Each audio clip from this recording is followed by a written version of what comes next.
nós temos que colocar essa certeza no nosso coração, irmão, que ninguém nessa terra pode nos impedir de seguir a Cristo. Ninguém nessa terra pode nos impedir de servir a Deus. Um dia eu fui na casa de uma mulher, como eu contei domingo aqui, e a filha dela já me recebeu dizendo: vai embora daqui, eu não quero crente aqui. E aquela mulher estava indo para a igreja, e ela disse para mim: olha, meu filho, eu não posso mais ir para a igreja porque a minha filha não deixa. E tem mulheres que estão dizendo: pastor, eu não posso ir para a igreja porque o meu marido não permite.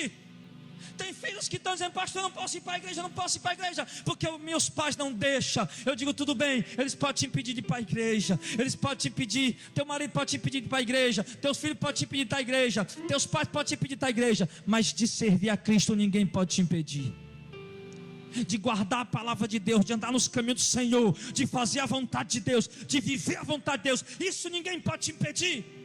Teus familiares podem pensar que você está doido, de te amarrar num quarto lá dentro da tua casa, te colocar em cárcere privado, mas lá no escuro daquele quarto você pode servir a Deus e pode adorar o Senhor.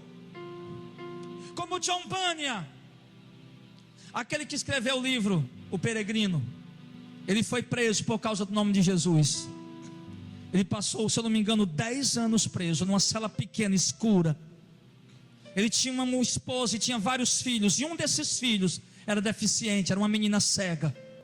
E por muitas vezes, missionário Zezinho, as autoridades lá, que chegava lá, chamava ele e dizia: nós damos a oportunidade de você negar Jesus e sair da prisão.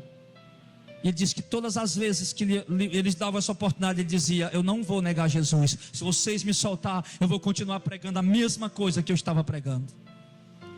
E aquele homem disse que quando estava naquela cela fria, escura, ele disse que orava e chorava na presença de Deus. Ele disse que a única pessoa que ele se preocupava mais era a filhinha cega dele.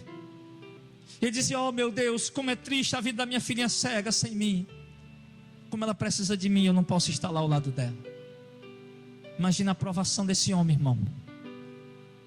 Olha como o diabo investiu pesado na vida de John Bunyan. Ele permaneceu, eu acho que 10 longos anos preso naquela cadeia, tendo a oportunidade de ser solto. Bastava ele não pregar mais aquela mensagem, e as autoridades diziam: você vai ser solto, é só você de parar de pregar isso aí. E ele dizia: se vocês me soltarem, eu vou pregar. Eu sei que perseverando em oração, sendo crente fiel a Deus ali dentro, conta a biografia de John Bunyan, que um dia simplesmente ele foi liberto da prisão, soltaram ele, e ele voltou para casa, para a família, para os filhos. Não precisou negar Jesus, não precisou deixar de pregar o evangelho. Simplesmente as autoridades resolveram: solta esse homem. E ele voltou para as ruas e foi ganhar almas para Jesus, foi viver o evangelho e pregar a palavra de Deus. William Tyndale, na Nova Inglaterra, um homem de Deus, viu a igreja católica enganando as pessoas com as suas heresias, e ele quis traduzir a Bíblia para a língua das pessoas, para que eles pudessem entender a linguagem. E a igreja católica começou a perseguir ele, e aquele homem precisou fugir e se esconder. Mas enquanto ele fugia e se escondia, ele continuava traduzindo a Bíblia para a língua simples daquela nação, e conseguiu fazer muitas cópias de Bíblia e distribuir para aquelas pessoas. E perseguiram ele, perseguiram muito, e ele fugia de um lado para o outro, mas fazendo as cópias, o que ele queria fazer, o que Deus tinha mandado, e levando a palavra de Deus para aquelas pessoas. Mesmo precisando fugir e se esconder, aquele homem não foi privado de servir a Deus. Até que um dia um homem se fez de amigo de William Tyndale.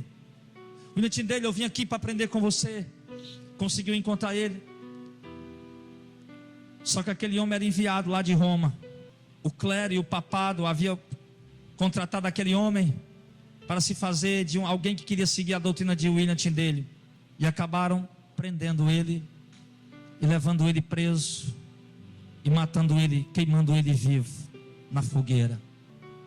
Da mesma forma fizeram também com John Hus, Jerônimo Savonarola. Mas nada impediu esses homens, irmão, de servirem a Deus na sua caminhada. Porque Deus disse para Josué: ninguém se susterá diante de ti todos os dias da tua vida. Nada nem ninguém pode te impedir de continuar servindo a Deus. As lutas da sua casa não podem te impedir de servir a Deus. Os dissabores do seu emprego, a dificuldade financeira, as lutas que você tem passado, as doenças, as enfermidades, as tristezas, as angústias, as tribulações, nada disso pode te impedir de continuar sendo fiel a Deus. Nada, nada. Esforça-te, tem bom ânimo.